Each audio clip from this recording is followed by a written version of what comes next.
Hello and welcome to a new episode of Airport CEO here on BongoPlanes, where we will be continuing our construction efforts here with Terminal 3, because the big goal is that we perhaps already from next episode can have some wide-body aircraft coming in, but let's see how far we get right after the drop. As always, before we get too far into today's video, if you should end up enjoying this video, then don't forget to leave a like. That would be very much appreciated. And of course, if you are new around here, why not hit subscribe? That would be absolutely awesome. Alright, so as always, we are actually super busy in this episode because we have loads of stuff we need to do before we can actually open up Terminal 3, or at least start opening up Terminal 3 and Concourse C. Last time we actually did some progress. We started organizing the terminal, zoning things out. We did also start working on the very first gate areas, but of course we still have lots of other things we need to do. Among those things is the luggage system. So we have quite a few gates here at Concourse C. 3 baggage space should be enough, but we will see, because I will just quickly connect up all these gates. And yes, here I have skipped a little bit ahead. I'm just connecting up the last gates here, and yes, 3 baggage space will be enough for us to handle this part of the airport, at least for now. But we do have space to actually add more in the future for when we are expanding this part of the airport, which of course is something for a future episode. Alright, so we are continuing here our work with the luggage system, so we can head over to the areas where passengers will collect the luggage once they have arrived. And here we will follow the same system as we have been doing with the other parts of Terminal 2, the baggage reclaim areas. It's a fairly simple system, but I really do like the layout, and I think it has some benefits. So basically we have 2 lines which are being fed by one central line, and we're using the tilt trays to split up the luggage to the right baggage reclaim zone, and then of course also to the 2 lines within one baggage reclaim area.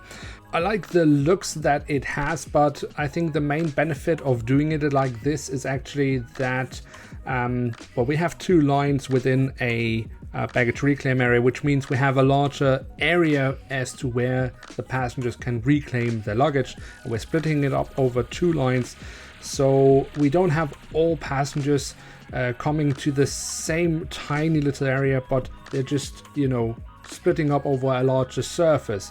It eases up maybe perhaps a little bit the game, but it does certainly also look more nicely and less crowded. So normally most of my luggage system is underground, and while it technically doesn't really need to be reachable for staff, I do like that it is, and that they in theory can go to the luggage system and check up on it if, I don't know, maybe something breaks or whatever. So I'm always trying to have an access point to the lower levels of my terminal building. In this case, I wasn't quite sure how I wanted to do it. I could just add some stairs or something like that, but I actually have this one area where we have multiple levels of the building above each other, so we could connect all of them with just one lift. And then by simply placing a staff zone around this lift, we're making sure that only staff can use this lift. But I think this could be a really nice connection point for our staff throughout the airport. And come to think of it, obviously there actually does need to be some form of access point to the luggage system, because obviously once we are adding baggage scanners, at least the manned one, that needs to be accessible for security staff. So yeah, the lift does actually also have a real purpose other than just connecting multiple levels, and therefore acting as an easy access point for our staff throughout the terminal. But I should probably also mention that in this week's gameplay, I'm actually not adding any of these security scanners. I was just focused on creating a luggage system that worked more effectively and efficiently and without any issues compared to what we did in Terminal 2. So the security part of the luggage system we will have to handle in the next episode. Anyways, since we are right now here at the luggage reclaim area, you can see how I am actually doing it. So I have the central line, then I'm adding a tilt tray, which is set to destination, and then I'm connecting up to this second tilt tray, which is then set to left and right. That way, all the luggage going into that has then, well, basically every second piece of luggage goes to the left side or to the right side, and that way we then have basically that way we are feeding these two loops that we have created within one baggage reclaim area. That has the benefit that we have a larger area where baggage reclaim takes place, and then we have hopefully more happy passengers, and in any case we have a nicer looking reclaim area because it just is less crowded. We therefore also have more space, for example, to add seating arrangements for our passengers, which they definitely also want to have in this area of the airport. So it is really a win-win for everyone. Obviously, you could even add more loops to one system like that and then expand your reclaim area even further. But I think this is actually, at least for me, a pretty decent size. It works rather well. It is still, I mean, you can see there is some activity, but it's not overcrowded. So yeah, I think that is the right balance. All right, so that's all for the inbound luggage, but obviously we also have outbound luggage when passengers are arriving at the airport so they can start their travels into the world. And that takes place at Terminal 3 at this elongated triangle. Well, this is of course also the arrival area, so it is a rather busy zone. I wouldn't necessarily say that it is the best airport design ever to have both arriving and departing passengers cross their paths like that, but that's how they did it at the airport in real life. And I mean, one thing I have to admit is that this part of the airport does look architecturally stunning. So we just have to live with some of the perhaps issues this creates. But anyway, at each side of this elongated triangle, that's where you have the baggage drop-off zones. So we have our check-in areas and our automated baggage drop zones. In the center of the building in real life, we then also have plenty of automated check-in counters, and since we have that option in the game as well, we will of course also aim to do that here.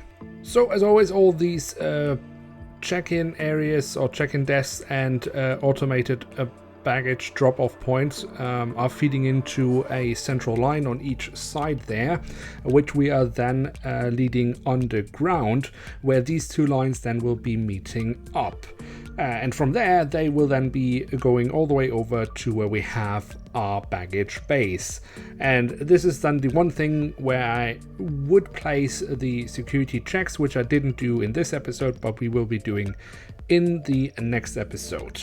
Anyway, so yeah, we are having the central line coming all the way over here, and then we are again splitting up this central line by using tilt trays that are set to destination. So the luggage is coming to this tilt tray, and then depending on what baggage bay it needs to go to, it will be split off from the central line and go to this baggage bay.